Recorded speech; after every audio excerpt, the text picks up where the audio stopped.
శివరాం ప్రసాద్ గారి దగ్గర. శివరాం ప్రసాద్ గారు, జరుగుతున్న పరిణామాలు పార్లమెంట్ సెషన్ సందర్భంగా మీరు గమనించుంటారు. క్రమంలో ఆయన ఒక సీరియస్ దట్ బడ్జెట్ సెషన్స్ అంటే ఆయన లేవనెత్తడానికి వేరే అంశాలు లేకపోతే దేశ ప్రతిష్టను దిగజార్చడానికి ఉన్న విలువైన సమయాన్ని వెచ్చించడమా? ఆయనకి ఎప్పుడు అవకాశం వస్తే అప్పుడు మీరు గమనించే ఉంటారు, గడిచిన 5-6 ఏళ్ళుగా భారత సైన్యాన్ని కించపరిచే విధంగా మాట్లాడుతుంటారు. సుప్రీంకోర్టు మొట్టికాయ వేస్తే వచ్చి అపాలజీ చెప్పుకున్నారు. He wants that to happen again అండి. అంటే ఒకటి వాజ్దాన్ గారు, రాహుల్ గాంధీ గారికి ఎప్పుడేది మాట్లాడకూడదో అది మాట్లాడటం అలవాటు అయిపోయింది. నిజంగా నిన్న ఆయనకి మంచి అవకాశం వచ్చింది, బడ్జెట్ సెషను. ఆ సమయంలో ట్రంప్ ఏది అమెరికా ఇండియా సంబంధించిన ట్రేడ్ డీల్ కుదిరిందని ట్రంప్ ఆయన ప్రకటిస్తే ఆయన ట్రూత్లో, తర్వాత మన వాణిజ్య శాఖ మంత్రి గారు ట్వీట్ చేశారు దాన్ని, కుదిరింది వాణిజ్య ఇదే ఒప్పందం అని. పార్లమెంట్ సెషన్లో ఉన్నప్పుడు పార్లమెంట్కి చెప్పకుండా మీరు ఎలా చేస్తారో నిర్దేశించే అవకాశం ఈయనకు ఉంది. ఆ పని చేయకుండా ఆ సంబంధం లేని విషయం, అసలు బడ్జెట్తో ఏమైనా సంబంధం ఉందా?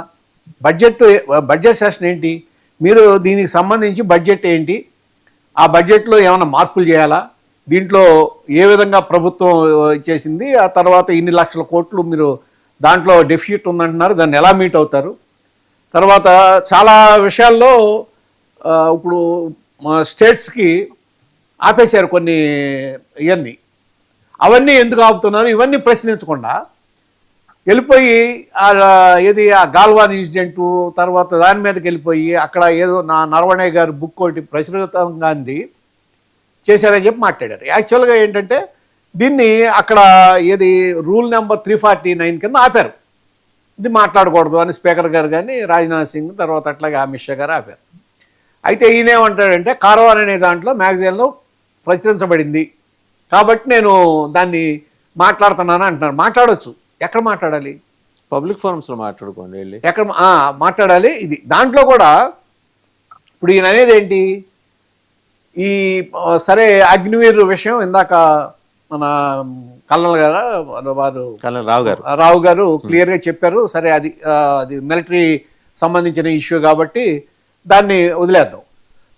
రెండో విషయం ఏంటి, ఆ రోజు ఈ ఇన్సిడెంట్ జరిగినప్పుడు అక్కడ చైనా దళాలు ముందుకు వస్తుంటే వాళ్ళు ట్యాంక్స్, ఆ ఆర్మీ వాళ్ళ పీపుల్ లిబరేషన్ ఆర్మీ ట్యాంక్స్తో ముందుకు వస్తుంటే మేము ఒక గన్ షాట్ ఫైర్ చేసాం, అయినా వాళ్ళు ఆగలేదు, ముందుకు వస్తున్నారు. అప్పుడు మేము అడిగాం ఏం చేయమంటారు అని చెప్పి అడిగాం ఎవరిని, రాజ్నాథ్ సింగ్ గారిని, అలాగే అక్కడ మన బిపిన్ రావత్ గారిని, తర్వాత అజిత్ దోవల్ గారిని, అప్పుడున్న మినిస్టరు జయశంకర్ గారిని, ఎక్స్టర్నల్ అఫైర్స్, నలుగురిని అడిగాము. అడిగినప్పుడు ఏమొచ్చింది సమాధానం, వెంటనే రాలేదు. తర్వాత ఏమొచ్చిందంటే ఆయన ఏది మన రాజ్నాథ్ సింగ్ గారు ఇచ్చారన్నమాట, ఏమని, do what ever you deemed appropriate, అంటే ఏది కరెక్ట్ అనుకుంటే అనిపిస్తే అది చేయండి అని, నీకు ఏది కరెక్ట్ అనుకుంటే అది చెయ్యి అని చెప్పి ఆయన చెప్పాడు. అంటే నరవణే ఏమని దాన్ని ఇంటర్ప్రిట్ చేశాడు, as a delegation of operation authority to the military chain of command. కరెక్టే కదా.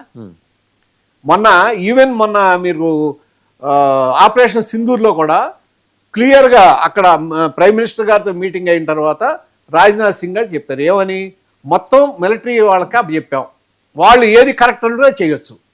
ఇక్కడ ఏంటంటే ఆపరేషనల్ ఇష్యూస్లో అట్లాగే ఫీల్డ్ ఇష్యూస్లో పొలిటికల్ ఇది ఉండదు. ఎందుకంటే పొలిటికల్ వాళ్ళకి ఏముంటుంది, అక్కడ ఏ సెక్టార్లో వెళ్ళాలి, ఎటు నుంచి వెళ్ళాలి.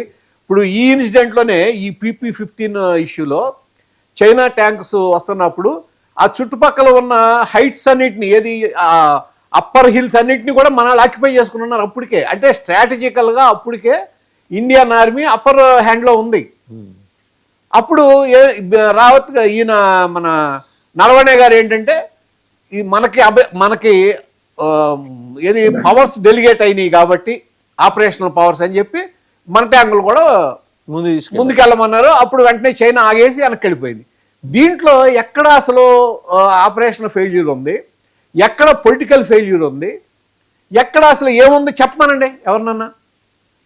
పోనీ సార్ అవన్నీ ఉన్నాయనుకుందాం, వేదిక అసలు అది. ఉన్నాయని ఎందుకు అనుకుంటున్నారంట పోనీ ఆయన ఇప్పుడు అట్లా ఆయన- కాదు నేను అనేది ఇక్కడ ఒక విషయం కాదండి, గమనించాలి.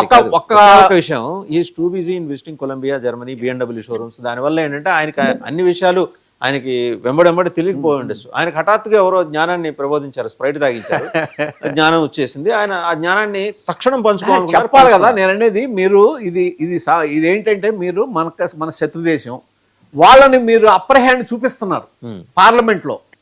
చూపిస్తా మన ఇండియన్ ఆర్మీ లేకపోతే ఇండియన్ సరే పొలిటికల్ సిస్టమ్ పొలిటికల్ గా ఇది విమర్శలు ప్రతి విమర్శలు చేసుకోవచ్చు. ఇవన్నీ ఉంటాయి, వదిలేసేయండి. ఇక్కడ ఆర్మీకి సంబంధించిన విషయంలో మీరు కల్పించుకుని ఈ విధంగా చెప్పటం అంటే అసలు అది ఏ విధంగా సబబు? క్వశ్చన్ చేయాల్సిన ప్లాట్ఫామ్స్ ఉన్నాయి, అక్కడ మీరు క్వశ్చన్ చేయొచ్చు. ఇక్కడ ఇవాళ దానికి ఏదో ముఖ్యమైన దేశ బడ్జెట్కి సంబంధించిన విషయంలో దాన్ని వదిలేసేసి దాన్ని పడుచుకోకుండా ఎప్పుడో అయిపోయి దాన్ని పాతపడిపోయి మరి చైనా ఒక్క ఇది కూడా లేకుండా ఆ పీపుల్స్ లిబరేషన్ ఆర్మీ వెనక్కి వెళ్ళిందంటే అది విజయమే కదా, అది విజయమే కదా. కాదని ఎట్లా అంటారు? అట్లాగే ఇందాక రావు గారు చెప్పినట్టు వాళ్ళు ఏది కర్రలతో ఇది కొట్టుకుంటున్నప్పుడు వాళ్ళు పోస్ట్ పెడుతున్నప్పుడు అక్కడ మన వాళ్ళు అబ్జెక్ట్ చేస్తే దాని తీగలు చుట్టి కొట్టి చంపారు. అప్పుడు కూడా మన వాళ్ళు వెనక్కి రాలేదు కదా.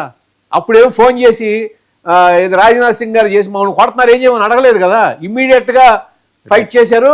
మన వాళ్ళు 20 మందికి పోతే వాళ్ళు 36 మందిని దాంట్లో వాళ్ళు చనిపోయారు. అంటే అక్కడ నేను అనేది ఇటువంటి దాంట్లో ఈ పనికిరాని చెత్త రాజకీయాలు తీసుకురాకూడదు.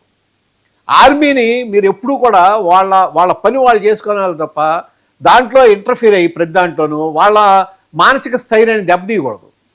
వాళ్ళు ఏం చేయాలి ఏం చేయకూడదు. అందుకనే ఇవాళ కూడా ఇన్ని దేశాలు పాకిస్తాన్ కానీ బంగ్లాదేశ్ కానీ అన్ని మిలిటరీ చేతుల్లోకి వెళ్ళిపోతే మన దేశం సురక్షితంగా ఉందంటే ఆ లైన్ ఆఫ్ ఇది ఆ విభజన రేఖ పాలిటిక్స్ తర్వాత ఈ సైన్యానికి మధ్యలో విభజన రేఖ స్పష్టంగా ఉండబట్టి ఆ విధమైన ఏది ఒక దీన్ని ఆర్మీ కూడా పాటించబట్టి ఒక డిసిప్లిన్ ఆ విధంగా ఉంది. ఒకసారి అది మర్చిపోయి ఇట్లా మాట్లాడటం అనేది కరెక్ట్ కాదు. ఒకసారి సాంబశివరావు గారు హోప్ నవ్ ఇట్స్ ఓకే అనుకుంటా. ఇందాక చిన్న టెక్నికల్ సాగు వచ్చింది సాంబశివరావు గారు, యూ కెన్ కంటిన్యూ సార్.